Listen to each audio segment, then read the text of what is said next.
Good morning बच्चों, कैसे हैं आप सब लोग। होप सो स्वस्थ होंगे, बढ़िया होंगे सब कुछ। तो चलिए जी, तो लेक्चर सीरीज हम लोग स्टार्ट करने वाले हैं, that is economics honours semester 1। तो बेटा आज का जो मेरा पेपर है वो है स्टैटिस्टिक्स आपका, और क्लास 1 है मेरी, लेक्चर 1 मैं स्टार्ट करने जा रहा हूं। पिछली क्लास में मैंने आप लोगों के साथ सिलेबस थोड़ा सा डीपली डिस्कस किया था, तो आज हम उस सिलेबस को पढ़ेंगे, स्टडी करेंगे और देखेंगे कि स्टैटिस्टिक्स में हम पूरे 6 मंथ कैसे वर्क करने वाले हैं। तो पिछली क्लास में बच्चों सिलेबस शायद आपको याद होगा, मैंने कुछ ओवरव्यूज आपको दिए थे सिलेबस से रिगार्डिंग। नाउ आज हम अपने टॉपिक वाइज डिस्कशन करेंगे। जैसा कि हमारा सबसे जो पहला टॉपिक था इंट्रोडक्शन एंड ओवरव्यू के नाम से, फिर था the distinction between population and sample, between population parameters and sample statistics ना। तो दो टॉपिक आज की क्लास में मैं कवर करूंगा बच्चों। तो चलिए जी, पहला टॉपिक है, स्टार्ट करते हैं, इंट्रोडक्शन एंड ओवरव्यू। तो मेरे बच्चों जो इंट्रोडक्शन एंड ओवरव्यू है वो स्टैटिस्टिक्स का इंट्रोडक्शन है, उसका ओवरव्यू है। कि जो आपका टॉपिक है स्टैटिस्टिक्स इन इकोनॉमिक्स, मतलब दो बातें, स्टैटिस्टिक्स खुद में क्या होता है, हाउ वी डिफाइन स्टैटिस्टिक्स। दूसरा क्वेश्चन ये आता है कि उस स्टैटिस्टिक्स का इकोनॉमिक्स के अंदर क्या रोल है। तो दो बड़े क्वेश्चंस बन के आते हैं। अब इकोनॉमिक्स के अंदर क्या रोल है वो तो थोड़ा सा बाद की बात है, अभी आज फिलहाल का काम यह है कि स्टैटिस्टिक्स डिफाइन कैसे होता है, हाउ वी डिफाइन स्टैटिस्टिक्स। बहुत सारे लोग मेरे बच्चों ऐसे हैं जो कभी आपको ये कहते हुए दिखाई देंगे कि statistics is a branch of mathematics. ये बात बिल्कुल गलत है, आप एक्सपर्ट से चीजों को समझिए। स्टैटिस्टिक्स ब्रांच नहीं है मैथमेटिक्स का, क्योंकि स्टैटिस्टिक्स एक्चुअली में मैथमेटिक्स से लाखों करोड़ों ईयर्स पहले डेवलप हुआ होगा। मैथमेटिक्स तो रिसेंटली डेवलप हुआ है, स्टैटिस्टिक्स बहुत हजारों करोड़ों साल पहले डेवलप हुआ है। क्यों हुआ है सुधीर सर, ऐसा क्यों कह रहे हैं, थोड़ा सा बात करते हैं। सबसे पहले बात करते हैं कि स्टैटिस्टिक्स डिफाइन कैसे होता है, क्योंकि इंट्रोडक्शन का यही मतलब है कि हाउ वी डिफाइन स्टैटिस्टिक्स। तो मेरे बच्चों statistics is a science in which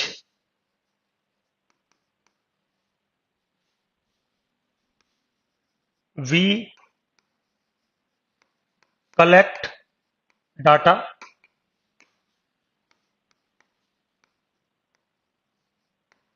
tabulate data,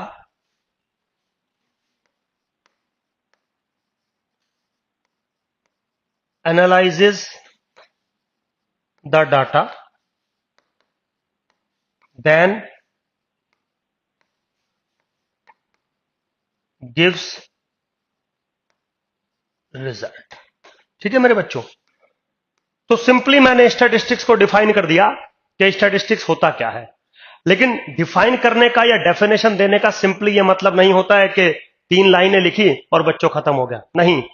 मेरे बच्चों आप कोई भी सब्जेक्ट पढ़ें, कोई भी टॉपिक पढ़ें, उसका डेफिनेशन आपको वेल डिफाइंड होना चाहिए। जैसे माइक्रो आप पढ़ेंगे, मैक्रो पढ़ेंगे, इंटरनेशनल ट्रेड पढ़ेंगे, गेम थ्योरी पढ़ेंगे, मैथ्स और स्टैट्स तो आप पढ़ ही रहे हैं। तो जब भी आप कोई सब्जेक्ट पढ़ते हैं, उसके डेफिनेशन में ही उसका 40% जो नॉलेज होता है वो छुपा होता है। एक बार डेफिनेशन आपको क्लियर हो जाए, फिर आगे चलना आपके लिए बहुत आसान होता है। तो क्या कह रहा है, स्टैटिस्टिक्स इज ए साइंस, मतलब स्टैटिस्टिक्स जो है वो एक साइंस का सब्जेक्ट है, वो एक साइंटिफिक सब्जेक्ट है। अब कोई बच्चा बोलेगा सुधीर सर क्या मतलब है इस चीज का कि ये साइंस का सब्जेक्ट है, बात करेंगे। In which we collect the data, मतलब हम अपने सब्जेक्ट में क्या करेंगे, डाटा को कलेक्ट करेंगे, उसको टेबुलेट करेंगे। तो चलिए, टेबुलेट करने पे कोई खास रोल नहीं है। फिर हम उस डाटा को एनालाइज करेंगे, एनालाइज करने के बाद then we gives the result, फिर हम रिजल्ट देंगे। सो बेसिकली जब मैं आपको डेफिनेशन समझा रहा हूं, बता रहा हूं, तो मैंने 3 जगह पर सर्कल किया है, एनालाइजेशन, डाटा और साइंस। तो मेरे बच्चों स्टैटिस्टिक्स का जो ओवरऑल मतलब बन के आया वो आया ये कि स्टैटिस्टिक्स एक साइंटिफिक एनालाइजेशन है किसी भी डाटा का। Point to be noted, statistics is what, it is a scientific analysation of some data. तो साइंस का क्या मतलब होता है, डाटा का क्या मतलब होता है, एनालाइजेशन का क्या मतलब होता है, एक बार आप अच्छे से समझिए। जैसे अगर हम बात करें कि हमने इसको साइंस की कैटेगरी में क्यों रखा, या इसको एज ए साइंस सब्जेक्ट हम क्यों मानते हैं। जैसे इकोनॉमिक्स है आपका, तो इकोनॉमिक्स सोशल साइंस का सब्जेक्ट है, इकोनॉमिक्स सोशल साइंस की कैटेगरी में आता है, साइंस की कैटेगरी में तो आता नहीं है, जबकि रूल्स इकोनॉमिक्स में भी पढ़े जाते हैं। अब प्रॉब्लम यह है मेरे बच्चों, साइंस में वो सब्जेक्ट आते हैं, वो सब्जेक्ट साइंस की कैटेगरी में आते हैं जिन पे कोई कंट्राडिक्शन नहीं होता, जिसके पे कोई कंट्रावर्सी नहीं होती, वो आते हैं। कंट्रावर्सी नहीं होती का मतलब है कि जो भी बात हम कहेंगे वो यूनिवर्सली एक्सेप्टेबल होगी। बहुत सारे सब्जेक्ट ऐसे हैं जिनमें जो बातें कही जाती हैं वो यूनिवर्सली एक्सेप्टेबल नहीं होती। वो क्या होती है कि सुधीर सर, इस साइंटिस्ट ने ये बोला है, इस साइंटिस्ट ने ये बोला है, दोनों ने अपनी अलग अलग थ्योरीज प्रोड्यूस की हैं और हम दोनों थ्योरीज को ही मान के चलते हैं। तो अगर किसी सब्जेक्ट में ऐसा होता है वो साइंस का पार्ट नहीं होता। और जहां पर जो भी बात कही जाती है वो यूनिक है, यूनिक मतलब जो हमने कह दिया वही यूनिवर्सल एक्सेप्टेबल होगा। That is the meaning of science. तो साइंस का मतलब ये नहीं है कि इसके अंदर कोई प्रैक्टिकल होने वाले हैं, प्रैक्टिकल होते होंगे बट साइंस का ये डेफिनेशन नहीं है। जैसे अगर मैं आपके इकोनॉमिक्स की बात करूं, डिमांड एनालिसिस की बात करूं, तो शायद हो सकता है आपने पढ़ी होंगी ये चीजें, या हो सकता है अभी ना पढ़ी हो, आगे चल के आप थोड़ा सा पढ़ें। डिमांड एनालिसिस में माइक्रो इकोनॉमिक्स थ्योरी में दो रूल वर्क करते हैं। एक Marshallian and Hicksian theory of demand, जो ये कहती है कि demand creates its own supply. मतलब क्या कहती है कि आप डिमांड करने के बाद आप सप्लाई करिए, कोई बात नहीं। इकोनॉमिक्स में एक बहुत फेमस जो है रिसर्चर थे से, उन्होंने बोला कि supply creates it's on demand, means पहले सप्लाई होती है उसके बाद डिमांड क्रिएट होती है। आप समझिए, तो ये दो अलग अलग थॉट्स हैं जिनके बेसिस पर हम पूरा इकोनॉमिक्स डेवलप करते हैं। लेकिन यहां पे दोनों थॉट्स एक दूसरे का अपोज कर रहे हैं। एक कह रहा है डिमांड पहले होगी सप्लाई बाद में करना, एक कह रहा है सप्लाई पहले होगी डिमांड बाद में होगी, तो बिल्कुल अपोजिट है। लेकिन प्रॉब्लम यह है कि हम इन दोनों में से, जो कि अपोजिट बातें हैं बिल्कुल, दोनों में से एक को एक्सेप्ट नहीं कर पा रहे हैं। हमें दोनों थ्योरीज इकोनॉमिक्स में पढ़नी पड़ती हैं, पढ़ाई जाती हैं, दोनों का अलग अलग सिग्निफिकेंस है। तो इसका मतलब यह हुआ कि आप इकोनॉमिक्स को साइंस की कैटेगरी में नहीं रख सकते। बिल्कुल सिंपल है मेरे बच्चों। ऐसे ही और बहुत सारे थॉट्स हैं, जैसे कुछ रूल्स हैं, जब आप यूटिलिटी को मैक्सिमाइज करेंगे, ऑप्टिमाइज करेंगे, तो आप बजट कंस्ट्रेंट पे आप वर्क करते हैं, जिसका थंब रूल है मोर इज बेटर। तो इकोनॉमिक्स में मार्शेलियन थ्योरी ये कहती है कि मोर इज बेटर, मतलब जितना ज्यादा आप खरीदोगे उतना ही ज्यादा आपको यूटिलिटी मिलेगी। लेकिन इकोनॉमिक्स में ही बहुत सारे ऐसी थ्योरीज हैं, जैसे रिविल्ड प्रेफरेंस थ्योरी, आप शायद नाम सुना होगा या नाम सुनेंगे। तो रिविल्ड प्रेफरेंस थ्योरी कहती है कि मैक्सिमम यूटिलिटी लेने के लिए आपको पूरा बजट ही कंज्यूम करना पड़े। मतलब आप यूटिलिटी जब आप मैक्सिमाइज करना चाहते हैं तो वो आपको बजट कंस्ट्रेंट पे ही मिले, सारा पैसा आपको खर्च ही करना पड़े, ऐसा जरूरी नहीं होता। ऐसा हो सकता है कि आप मैक्सिमम सेटिस्फाइड भी हो जाएं और आपका कुछ पैसा बच भी जाए। तो एक तो थ्योरी ये कहती है। दूसरी थ्योरी क्या कहती है कि नहीं नहीं, जितना पैसा है सारा खर्च करोगे तभी आपको मैक्सिमम यूटिलिटी मिलेगी। तो देखो, दो अलग अलग थॉट्स हो गए, दोनों बिल्कुल एक दूसरे को अपोजिट है, फिर भी दोनों ही इकोनॉमिक्स में पढ़े और पढ़ाए जाते हैं, माने जाते हैं। इसीलिए इकोनॉमिक्स साइंस का सब्जेक्ट नहीं है। स्टैटिस्टिक्स जो है वो साइंस का सब्जेक्ट है। जो फॉर्मुलेशन, जो बात, जो रूल सुधीर सर आपको क्लास में आज बता देंगे वो ही रहेगा यूनिवर्सली फैक्ट है। आप समझिए, जैसे एक एग्जांपल देता हूं, शायद थोड़ा बहुत आपने इकोनॉमिक या स्टैटिस्टिक्स मेरे बच्चों पढ़ा होगा। तो मान लीजिए मैं आपसे पूछ लूं, भाई इंडियन बॉयज की एवरेज हाइट बताइए, सपोज फॉर एग्जांपल। तो इंडियन बॉयज की जो एवरेज हाइट है वो है 5 फुट 5 इंच, 5.5 इंचेस, कोई दिक्कत नहीं है।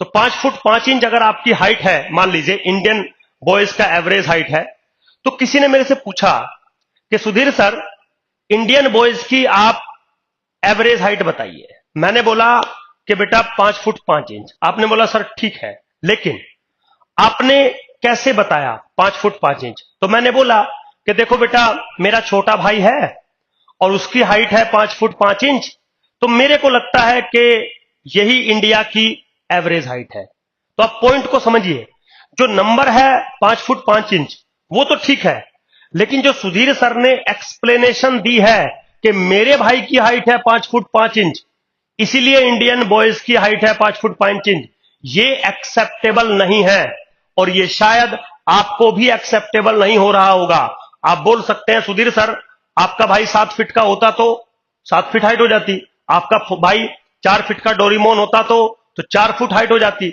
आपके भाई से मतलब नहीं है। हां, आपका ब्रदर इंडियन जरूर है, लेकिन खाली आपके भाई के बेसिस पे आप एवरेज हाइट कैसे बता सकते हो? ये तो कोई साइंटिफिक, ये तो फिर लॉजिकल बात नहीं हुई ना। अब आप मेरे से दोबारा पूछिए कि सुधीर सर इंडियन बॉयज की एवरेज हाइट, मैंने बोला बेटा 5 फुट 5 इंच। सर कैसे? अब मैंने एक्सप्लेन किया कि देखो बेटा ऐसा है, मैं दिल्ली यूनिवर्सिटी के किसी कॉलेज में चला गया, सपोज रामजस कॉलेज में मैं चला गया। रामजस कॉलेज में से मैंने 500 बॉयज का सैंपल कलेक्ट किया, 500 इंडियन बॉयज का सैंपल कलेक्ट किया, ठीक है। उसमें से मैंने सबकी हाइट को मेजर किया, ओके, उनकी हाइट को सम किया, ओके, और डिवाइडेड बाय 500 किया, जो कि नंबर ऑफ ऑब्जर्वेशंस मेरे पास थी, और जो मेरा नंबर बन के आया वो आया 5 फुट 5 इंच। तो शायद ये जो मैंने दूसरे वाला एक्सप्लेनेशन आपको दिया है, ये शायद आप सभी बच्चों को यूनिवर्सली एक्सेप्टेबल होगा। क्यों? क्योंकि मैंने प्रॉपर स्टैटिस्टिकली वर्क किया है आप लोगों के लिए। बिल्कुल सिंपल है, कोई ऐसा इसमें रॉकेट साइंस नहीं है, कोई प्रॉब्लम नहीं है। तो यहां पे जो साइंस का मतलब है वो ये है कि कोई प्रैक्टिकल कर रहे हैं ये नहीं जरूरी। साइंस का मतलब है कि जो बात कही जा रही है वो एक यूनिवर्सल फैक्ट है। अब आप मेरी जो पहले वाली बात थी कि मेरे भाई की हाइट इतनी है, उसको आप रिजेक्ट कर देंगे, सर ये नहीं मानेंगे हम। लेकिन जो मैंने दूसरी बात बोली, रामजस कॉलेज गया, 500 स्टूडेंट का डाटा लिया, उनकी हाइट को मेजर किया, फिर उनकी हाइट का सम किया, डिवाइडेड बाय नंबर किया, और जो नंबर बन के आया वो 5 फुट 5 इंच था। तो that's why I call the average height of Indian boys is 5.5। That's it. ये मतलब होता है साइंस का मेरे बच्चों। चलिए कोई बात नहीं, आगे चलते हैं। अब आता है कि जो हमारा सब्जेक्ट है, चलिए वो साइंटिफिक है, जो भी हम कहेंगे वो लॉजिकल होगा, इलॉजिकल नहीं होगा, यूनिवर्सली एक्सेप्टेबल चीजें होंगी। क्या करते हैं? In which we collect the data. तो सबसे पहले हम स्टैटिस्टिक्स के अंदर मेरे बच्चों डाटा को कलेक्ट करते हैं। अब बात यह आती है कि सुधीर सर डाटा होता क्या है? हाँ भाई, जिसको कलेक्ट कर रहे हो आप वो है क्या? मेरे बच्चों डाटा का मतलब होता है कलेक्शन ऑफ इंफॉर्मेशन। तो कुछ इंफॉर्मेशन होंगी जो आप कलेक्ट करोगे, that set, that bunch is called the data. So basically data is what? Collection of information. अब वो जो इंफॉर्मेशन है वो किसी भी टाइप की हो सकती है। तो स्टैटिस्टिक्स के अंदर हमारा डाटा बहुत सारे टाइप का हो सकता है। आजकल आप देख भी रहे होंगे डाटा साइंस पे बहुत काम चल रहा है। So basically data science, data analysation is what? Computer के थ्रू हम बिग डाटा को एनालाइज करते हैं। तो डाटा को जो एनालाइज करते हैं ना, वो एक्चुअली में कंप्यूटर का काम नहीं होता, स्टैटिस्टिक्स का काम होता है। बस कंप्यूटर में तो क्या है, हम फॉर्मुलेशन बना के डाल देते हैं और वो मशीनिंग सिस्टम से उसको इजीली सॉल्व कर देता है, बस। अदरवाइज जो डाटा को एनालाइजेशन का काम है वो एक स्टैटिस्टिशियन का है। तो डाटा के जो टाइप पे अगर हम बात कर रहे थे मेरे बच्चों, तो डाटा के बहुत सारे टाइप होते हैं, शायद आपने सुने भी होंगे। Primary data, secondary data, used data, unused data, cardinal data, ordinal data, numerical data, positional data. समझ गए? बहुत सारे टाइप के हमारे पास डाटाज होते हैं। ये हम आगे फर्दर इनको डिस्कस भी करेंगे आपके साथ। लेकिन जब हम स्टैटिस्टिक्स में आते हैं तो स्टैटिस्टिक्स में डाटा की कैटेगरी जो बनती है वो इस तरीके से नहीं बनती जो मैंने अभी बताए। Primary data, secondary data, cardinal data, ordinal data, मतलब बनती है। लेकिन जो ब्रॉडली स्टैटिस्टिक्स में हम डाटा पे डील करते हैं वो दो अलग अलग कैटेगरीज में करते हैं। फर्स्ट कैटेगरी है फ्रीक्वेंसी डाटा, या इसको हम ऑब्जर्व्ड डाटा भी कहते हैं। ये चीज मैंने सिलेबस डिस्कस करते टाइम भी थोड़ा सा आपको हिंट दिया था। दूसरा जो डाटा होता है वो होता है प्रोबेबिलिस्टिक डाटा, या फिर एस्टिमेटेड डाटा, या फिर एक्सपेक्टेड डाटा। समझ गए? तो दो कैटेगरी में डाटा हम डील करेंगे, फ्रीक्वेंसी डाटा और प्रोबेबिलिस्टिक डाटा। तो डाटा जब हम फ्रीक्वेंसी डाटा हम डील करते हैं, जब हम उसको ऑब्जर्व्ड डाटा के नाम से डील करते हैं, तो उसमें दो चीजें होती हैं, एक तो वेरिएबल एक्स और एक फ्रीक्वेंसी। फ्रीक्वेंसी मतलब जो वेरिएबल्स है वो कितनी बार रिपीट हुआ है डाटा के अंदर, दैट्स इट। ऐसे ही जब आप प्रोबेबिलिस्टिक डाटा को डिस्कस करते हैं तो दो चीजों से मिलकर बनता है random variable, that is simply variable आपका, और कोरस्पॉन्डिंग प्रोबेबिलिटी बिहेवियर। तो यहां पे क्या होता है, वेरिएबल और फ्रीक्वेंसी। प्रोबेबिलिस्टिक डाटा में क्या होता है, रैंडम वेरिएबल और उसके कोरस्पॉन्डिंग प्रोबेबिलिटी। सिंपल है। तो डाटा जब आप कलेक्ट कर लेंगे फिर उसको आप टेबुलेट करेंगे। तो टेबुलेट करने में कुछ सुधीर सर का पढ़ाने का कोई रोल नहीं है कि भाई टेबल कैसे बनेगी, वो हम बाद में देखेंगे। फिर हम क्या करते हैं, उस डाटा को एनालाइज करते हैं। क्या करते हैं, उस डाटा को हम एनालाइज करते हैं। तो मेरे बच्चों, मान लीजिए अब मैं अगर आपसे पूछ लूं कि भाई what is the meaning of analysation of A data, कि डाटा को जब आप एनालाइज करते हैं तो एक्चुअली में इसका क्या मतलब होता है। मेरे बच्चों, आप शायद कहेंगे कि सुधीर सर डाटा को एनालाइज करने का मतलब है कि उसमें से कुछ यूजफुल इंफॉर्मेशन निकालना, कुछ ऑब्जर्वेशंस को कैलकुलेट करना। तो बेटा मैं वही पूछ रहा हूं आपसे कि क्या यूजफुल इंफॉर्मेशन आप उस डाटा में से निकालना चाहते हो। My question is this. तो डाटा को एनालाइज करने का मतलब होता है डाटा में से चार इंफॉर्मेशन कैलकुलेट करना। नंबर वन, सेंट्रल वैल्यू, जिसको आप एवरेज भी कहते हो, वेरी सिंपल। सेकंड है डिस्पर्जन, थर्ड है स्क्यूनेस, एंड फोर्थ है कुर्टोसिस। ये सारी चीजें मैं आपको आगे लिखवाऊंगा भी और मैं आपको ये सारी चीजें पढ़ाऊंगा भी मेरे बच्चों, ठीक है। मैंने नोट्स भी बहुत अच्छे से तैयार करके आप लोगों के ग्रुप में डाले हुए हैं, आप लोगों को दिए हुए हैं। आप मेरे नोट्स फॉलो करिए, दी बेस्ट है, मतलब दी बेस्ट है नोट्स मेरे, ठीक है।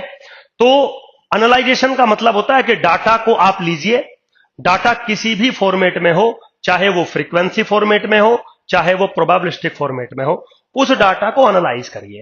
एनालाइज मतलब उस डाटा का एवरेज निकालिए, या सेंट्रल वैल्यू जिसको आप बोल सकते हैं। सेकंड, डिस्पर्जन निकालिए। डिस्पर्जन मतलब मेजरमेंट ऑफ वेरिएबिलिटी भी आपको बोल सकते हैं। जो सेंट्रल वैल्यू होती है वो मेजरमेंट ऑफ लोकेशन होती है। तो पिछली क्लास में मैंने जब सिलेबस डिस्कस किया था तो ये सब चीजें आपको बताई थी। फिर दो पैरामीट्रिक सिनेरियो और आते हैं, स्क्यूनेस एंड कुर्टोसिस। तो क्या हो जाएगा, डाटा एनालाइज हो जाएगा आपका। उसके बाद मेरे बच्चों, then we gives the result, मतलब जो भी आपसे सवाल पूछा गया होगा डाटा के एनालाइजेशन को लेके, उसके बेसिस पे आप रिजल्ट प्रोड्यूस कर देंगे, ठीक है। तो now this is the introduction and overview of my subject statistics. So basically this is a scientific analyzation of data. Scientific मतलब जब आप डाटा को एनालाइज करोगे तो जो रिजल्ट आएगा, रिजल्ट तो मैटर करेगा ही, उसके पीछे का जो लॉजिक है कि रिजल्ट आपका आया कैसे, कौन सा फॉर्मुलेशन आपने यूज किया, क्यों ये फॉर्मुलेशन यूज किया, वो एक यूनिवर्सल फैक्ट होना चाहिए, मींस साइंटिफिक स्टडी होनी चाहिए। अगर आपका सिंपली रिजल्ट तो करेक्ट है बट आपका जो लॉजिक है उस बात के पीछे वो करेक्ट नहीं है, तो वो साइंस की कैटेगरी में नहीं आएगा और उसको एक्सेप्ट नहीं किया जाएगा मेरे बच्चों। बिल्कुल सिंपल था। चलिए खैर आगे चलते हैं विदाउट वेस्टिंग योर टाइम। अगला जो मेरा टॉपिक है मेरे बच्चों, that is the distinction between population and sample. ये एकदम बहुत अच्छा टॉपिक है आपके लिए, स्टैटिस्टिक्स को बेसिक समझने के लिए कि हम अपने सब्जेक्ट में करेंगे क्या। समझिए बेटा, अभी जो मैंने डिफाइन किया वो तो अपने सब्जेक्ट का डेफिनेशन डिफाइन किया कि मेरे सब्जेक्ट में है क्या। अब उस मेरे सब्जेक्ट जो चलेगा स्टैटिस्टिक्स, वो किस बेसिस पे चलेगा, हम उसमें क्या करेंगे, अब वो थोड़ा सा डिस्कस होगा। तो वहां पे वो जो चीज डिस्कस होगी, एक बार हम पहले उसको डिफाइन कर लेते हैं कि वो जो आप काम करेंगे स्टैटिस्टिक्स में अंदर साइंटिफिकली डाटा को एनालाइज करेंगे, उस पर आप कैसे वर्क करेंगे। तो मेरे बच्चों, सबसे पहले तो अगर हम डाटा पे देखें, डाटा हमारा थोड़ा सा डिफरेंट डिफरेंट सिचुएशन में डिफरेंट डिफरेंट तरीके से डिफाइंड होता है। तो आज हमने डाटा की और दो कैटेगरी अलग से बना दी। One category is called population and another category is called sample. Actually category नहीं है ये दोनों एक दूसरे का पार्ट ही है, लेकिन अब डिफरेंस पूछा है तो मुझे कुछ ना कुछ डिफरेंस तो बनाना पड़ेगा। तो आज का जो क्वेश्चन है वो ये है कि डिफरेंस बताइए बिटवीन पॉपुलेशन एंड सैंपल। तो सबसे पहले मेरे बच्चों, हम पॉपुलेशन को डिफाइन करते हैं। Population is nothing but collection of whole information, collection of whole data. मतलब जितना भी इंफॉर्मेशन आपके पास हो सकता है, उस सब का जो कलेक्शन होगा, that is called a population. ठीक। अब क्या होता है मेरे बच्चों, पॉपुलेशन बहुत लार्ज होती है, पॉपुलेशन बहुत बड़ी होती है, तो उसको साइंटिफिकली एनालाइज करना मींस सेंट्रल वैल्यू निकालना, डिस्पर्जन निकालना, स्क्यूनेस निकालना, कुर्टोसिस निकालना, उतना इजी टास्क नहीं है, एकदम टिपिकल टास्क है। तो हम क्या करते हैं, हम उस पूरी पॉपुलेशन को स्टडी ना करके उस पॉपुलेशन का कुछ पार्ट पहले कलेक्ट करते हैं। तो जो बिग डाटा था अपने पास, उसमें से हमने एक स्मॉल डाटा ले लिया, स्मॉल कलेक्शन ऑफ इंफॉर्मेशन ले ली। Now that small collection of information from the population is called sample. So basically sample भी एक डाटा होता है, पॉपुलेशन भी एक डाटा होता है, but population is a large scenario. उसका जो सबसेट होगा, उसका जो सब पार्ट होगा, सब कलेक्शन होगा, दैट इज कॉल्ड सैंपल। जैसे फॉर एग्जाम्पल, मान लीजिए मैं ये कह दूं कि भाई ऑल इंडियन बॉयज, तो all Indian boys is a population which is very large. But अगर मैं ये कह दूं कि ऑल इंडियन बॉयज की पॉपुलेशन को मैं एनालाइज नहीं कर सकता, तो मैंने इंडियन बॉयज की पॉपुलेशन में से 500 बॉयज का सैंपल ले लिया। तो this 500 boys is what, also from the Indian boys population ना। तो पॉपुलेशन का कुछ पार्ट जो होता है, दैट इज कॉल्ड सैंपल। बिल्कुल सिंपल। मान लीजिए आप किसी कॉलेज में चले जाएं और कॉलेज के डाटा को एनालाइज करना है आपको। तो कॉलेज में मान लीजिए 2000 स्टूडेंट स्टडी करते हैं। आपने बोला सुधीर सर, सारे बच्चों को स्टडी करना, सारे बच्चों के डाटा को एनालाइज करना तो देखिए पॉसिबल नहीं है। तो हम एक काम कर लेते हैं, इकोनॉमिक्स ऑनर्स सेमेस्टर 1 का जो बैच है उसको ले लेते हैं और उसको एनालाइज कर लेते हैं। अब क्योंकि ये जो सैंपल आपने लिया ये उसी कॉलेज को रिप्रेजेंट करता है, तो आप पॉपुलेशन को स्टडी करें या सैंपल को स्टडी करें, दोनों सेम बातें हैं। सेम मतलब एग्जैक्टली इंफॉर्मेशन नहीं आ पाएगी, बट अप्रोक्सीमेट इंफॉर्मेशन आ जाएगी। तो मेरे बच्चों, बहुत बार ऐसा हो जाता है कि हम पॉपुलेशन को स्टडी ना करके उसके किसी छोटे पार्ट को स्टडी करते हैं, that small part is called sample. इसके कई सारे रीजन होते हैं। अब मान लीजिए कोई बच्चा बोलेगा सुधीर सर आप ऐसा क्यों करते हो, तो इसके दो बड़े रीजन होते हैं। एक तो पूरी पॉपुलेशन को एनालाइज करना is typical, is costly, is time consuming. तो हम सोचते हैं कि सर नहीं करते, टाइम कंज्यूमिंग है, कॉस्टली है, टिपिकल टास्क है, सैंपल को कर लेते हैं। फिर बहुत बार ऐसा होता है कि आप पूरी पॉपुलेशन को एनालाइज कर ही नहीं सकते, टाइम भी छोड़ो, कॉस्ट भी छोड़ो, सब कुछ छोड़ो, आप पूरी पॉपुलेशन को एनालाइज कर ही नहीं सकते, ऐसा भी होता है। अब कोई बच्चा बोलेगा सुधीर सर पॉपुलेशन को एनालाइज नहीं कर सकते, एग्जाम्पल क्या हो सकता है इसका, देखिए वेरी सिंपल। मान लीजिए आप बीमार हैं, सपोज है आपको कोई डिजीज है, आप डॉक्टर के पास गए, डॉक्टर ने बोला भाई आपका ब्लड मुझे चेक करना पड़ेगा, ठीक है। तो आप क्या करते हैं, क्या डॉक्टर आपकी पूरी बॉडी का ब्लड निकालेगा? नहीं, वो थोड़ा सा ब्लड आपका लेगा और उसके बेसिस पे आपकी पूरी बॉडी के अंदर क्या प्रॉब्लम है वो आइडेंटिफाई कर देगा। तो क्या यहां पर पूरी बॉडी के ब्लड को एनालाइज करना पॉसिबल था? नहीं तो निकलवा के देख लो एक बार, पता लग जाएगा आपको क्या सीन चल रहा है। तो बहुत बार ऐसा होता है बच्चों कि पूरी पॉपुलेशन को एनालाइज नहीं किया जा सकता, थोड़ा सा सैंपल लेके एनालाइज करते हैं। दूसरा एग्जांपल, मान लीजिए मम्मी ने सब्जी बनाई घर में और मम्मी ने बोला ले बेटा नमक चेक करके बता। तो बेटे ने क्या किया, पूरा सब्जी खा लिया और बोला मम्मी नमक ठीक था। क्या आप ऐसा करते हैं? शायद नहीं।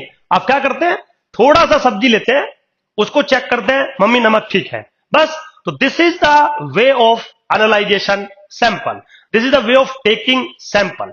तो why we take the sample? क्योंकि पूरी पॉपुलेशन को एनालाइज करना एक टिपिकल टास्क होता है, कभी कभी पॉसिबल भी नहीं होता है, कभी कभी टाइम कंज्यूमिंग होता है। तो बहुत सारी चीजें मेरे बच्चों देखने को मिलती हैं। बट क्वेश्चन था कि सैंपल और पॉपुलेशन में क्या डिफरेंस होता है। Population may be finite, may be infinite, sample is always finite. Sample is a सब पार्ट ऑफ द पॉपुलेशन। साथ में मैंने यह भी बता दिया कि सैंपलिंग आप क्यों कर रहे हैं।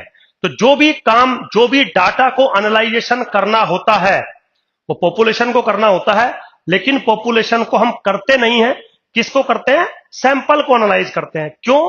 क्योंकि उसके कई सारे रीजन मैं आपको मेरे बच्चों दे रहा हूं। बिल्कुल सिंपल है, कोई भी ऐसा टिपिकल टास्क इन चीजों में नहीं है। ठीक है, तो अगर आप चाहें तो थोड़ा बहुत लिख भी सकते हैं। क्या कि सुधीर सर, सैंपल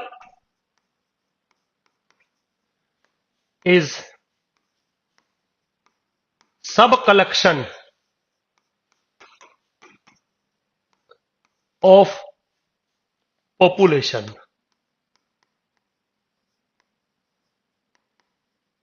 ठीक है जी। इफ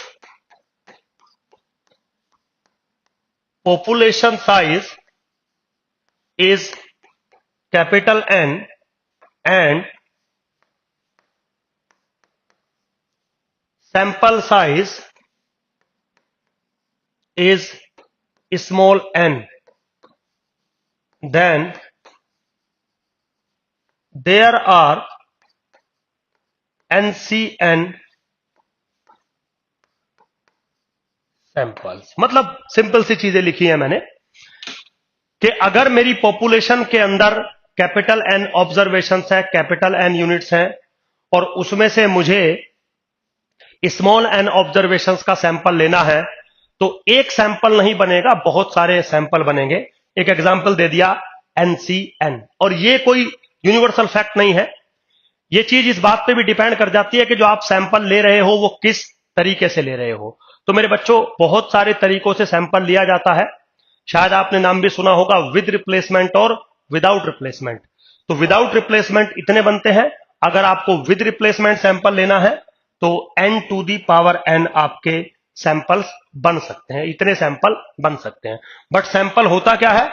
सब कलेक्शन ऑफ पॉपुलेशन। तो जो पॉपुलेशन दी गई है या सब कलेक्शन फ्रॉम पॉपुलेशन, जो पॉपुलेशन दी गई है उसमें से आप एक छोटा सा पार्ट ले लेंगे रैंडमली। कभी आगे बात करेंगे रैंडमली जो टर्म इस्तेमाल करी है। चलिए मेरे बच्चों, अब थोड़ा अगर हम और आगे चलें, अगला जो मेरा टॉपिक है वो है distinction between population parameter, between the population parameter and sample statistic and sample statistics. मेरे बच्चों यहां पे थोड़ा सा आप चीजों को अच्छे से एक बार समझिएगा, क्योंकि ये बहुत इंपॉर्टेंट टॉपिक है आप लोगों के लिए। देखिए, सबसे पहली बात तो जैसे कि नाम लिखा है पॉपुलेशन पैरामीटर, तो पॉपुलेशन पैरामीटर होते क्या हैं या पैरामीटर्स क्या होते हैं? हमारे मैथमेटिक्स के अंदर या किसी भी सब्जेक्ट के अंदर मेरे बच्चों तीन टाइप के वेरिएबल होते हैं। ठीक, एक तो वेरिएबल होता है, एक कांस्टेंट होता है और एक पैरामीटर होता है। हो सकता है पैरामीटर आज तक आपने उतना डीपली अच्छे से ना पढ़ा हो, ना समझा हो, लेकिन आज मैं आपको समझाता हूं। जो वेरिएबल होता है उसका मतलब होता है कि ये एक ऐसा रिप्रेजेंटेशन है जिसकी वैल्यू वैरी करती रहेगी, वैरी करती रहेगी, समझ गए। एक होता है कांस्टेंट। कांस्टेंट का मतलब होता है ये फिक्स है और इसकी जो वैल्यू है वो मुझे पता है, ठीक। तो वेरिएबल एक ऐसा रिप्रेजेंटेशन जिसकी वैल्यू चेंज होती रहेगी थ्योरी के अंदर, जिसकी वैल्यू वैरी करती रहेगी। कांस्टेंट जिसकी वैल्यू वैरी नहीं करेगी, बिल्कुल फिक्स है और मुझे पता है कि इसकी वैल्यू क्या है। एक होता है पैरामीटर। पैरामीटर वो कांस्टेंट होता है जिसकी वैल्यू मुझे पता नहीं होती लेकिन उसकी वैल्यू वैरी नहीं करती। सो बी केयरफुल। एक की वैल्यू वैरी करती है, एक की कांस्टेंट होता है वैल्यू वैरी भी नहीं करती है और मुझे पता होता है उसकी वैल्यू क्या है। पैरामीटर जो होते हैं वो ऐसे कांस्टेंट होते हैं जो होंगे तो कांस्टेंट, उनकी वैल्यू वैरी नहीं करेगी बट उनकी जो वैल्यू है वो मुझे पता नहीं होती। जैसे फॉर एग्जांपल अगर मैं आपके सामने एक फंक्शन लिखूं, suppose y is equal to e to the power 2ax, suppose, है ना, e to the power 2ax, ऐसे मैंने कोई फंक्शन लिखा। तो अब अगर आप यहां पे देखें, जो x है यहां पे ये वेरिएबल होता है, x की वैल्यू वेरी करती रहती है। x may take value 1, x may take value 2, x may take value 3। So that's why this is the function of x। But ये जो 2 है ये कांस्टेंट है और इसकी वैल्यू 2 है, वो मुझे पता है। यहां पे जो मेरे बच्चों a होता है ये बेसिकली पैरामीटर होता है, क्योंकि जो a होता है यहां पे उसकी वैल्यू तो वेरी करती नहीं है, कांस्टेंट रहती है। बट क्या a की वैल्यू आपको पता है कि a किसके बराबर है? नहीं। सो that's why this a is called parameter. तो पैरामीटर क्या होते हैं? कांस्टेंट होते हैं जिनकी वैल्यू अननोन होती है, उनकी वैल्यू वेरी नहीं करती बट कांस्टेंट रहती है, बट हमें नहीं पता कि उनकी वैल्यू क्या होती है, ठीक है। अब यहां पे जो टर्म है, ये तो मैथमेटिकल थी बात जो मैंने अभी आपको बताई। यहां पे जो टर्म है वो है पॉपुलेशन पैरामीटर। मतलब पॉपुलेशन के अंदर वो कौन सी चीजें होती हैं जो पैरामीटर होती हैं। चलिए, तो पैरामीटर का मतलब आपको समझ में आ गया, a constant which is unknown. मेरे बच्चों, पैरामीटर सिर्फ पॉपुलेशन के अंदर होते हैं, उनको हम पॉपुलेशन कांस्टेंट्स भी कहते हैं। पॉपुलेशन कांस्टेंट्स भी कहते हैं। वो कौन कौन से होते हैं? जो एनालाइजेशन के रूल मैंने आपको आज दिए थे, कौन कौन से? एवरेज क्या है डाटा का, मतलब पॉपुलेशन का एवरेज क्या है, पॉपुलेशन का डिस्पर्जन क्या है, पॉपुलेशन का स्क्यूनेस क्या है, पॉपुलेशन का कुर्टोसिस क्या है। All these are the parameters. जैसे मान लो कोई आपसे पूछ ले कि भाई इंडियन पॉपुलेशन है, इंडियन बॉयज का पॉपुलेशन है, तो बताइए उसकी एवरेज हाइट क्या बनेगी। Only God knows. सिर्फ भगवान को पता है कि इंडियन बॉयज की एग्जैक्ट हाइट किसके बराबर है। वो जो आप सुनते हैं ना 5 फुट 5 इंच, वो एग्जैक्ट हाइट नहीं होती, वो तो एस्टिमेटेड हाइट होती है। अब इंडियन बॉयज की, पूरे इंडियन बॉयज की एवरेज हाइट एग्जैक्टली कोई नहीं निकाल सकता, लेकिन होगी तो ना कुछ कांस्टेंट होगी ना। Yes, but we don't know, हमें नहीं पता है। That's why this is a parameter. तो पॉपुलेशन का एवरेज, पॉपुलेशन का वेरिएंस, पॉपुलेशन का डिस्पर्जन, पॉपुलेशन का स्क्यूनेस, पॉपुलेशन का kurtosis are the population parameter. अब ये दो चीजों से मिलकर बना पैरामीटर और पॉपुलेशन। तो पैरामीटर एक मैथमेटिकल टर्म है, पॉपुलेशन एक स्टैटिस्टिकल टर्म है, तो दोनों को मिला दिया कि भाई डाटा को तो आपको एनालाइज ही करना था ना। तो जब डाटा पॉपुलेशन था तो पॉपुलेशन को एनालाइज आप कर नहीं पाएंगे, थोड़ा प्रॉब्लम है आपको, तो उसको तो आप एस्टिमेट करेंगे। अब जब एस्टिमेट करोगे तो किसको एस्टिमेट करते हैं? उन चीजों को जो अननोन होती हैं, और नाम रख दिया पॉपुलेशन पैरामीटर। ठीक, बिल्कुल सिंपल है, कोई ऐसा टिपिकल टास्क या रॉकेट साइंस नहीं है। अब बारी आती है कि जो पॉपुलेशन के पैरामीटर्स हैं जिनके बारे में आपको जानकारी नहीं है, तो क्या आप उनके बारे में जानकारी ला सकते हैं, फाइंड कर सकते हैं? आंसर है नहीं। तो फिर क्या करते हैं? सर हम उस पॉपुलेशन के पैरामीटर को एस्टिमेट कर सकते हैं, अनुमान लगा सकते हैं। जैसे इंडियन बॉयज की एवरेज हाइट आप एग्जैक्टली फाइंड नहीं कर सकते, लेकिन एक अनुमान लगा सकते हैं। समझ गए? तो अनुमान आप कैसे लगाएंगे? अनुमान लगाएंगे on the basis of sample, है ना। अब कैसे अनुमान लगाएंगे? अब ये तो है नहीं कि आपने पॉपुलेशन में से सैंपल लिया और देखा वाओ सैंपल मस्त लग रहा है, इतनी हाइट हो गई। नहीं, आप कुछ ना कुछ उन सैंपल ऑब्जर्वेशंस का फंक्शन बनाएंगे। जैसे मैंने अभी बनाया था। मैंने क्या किया था?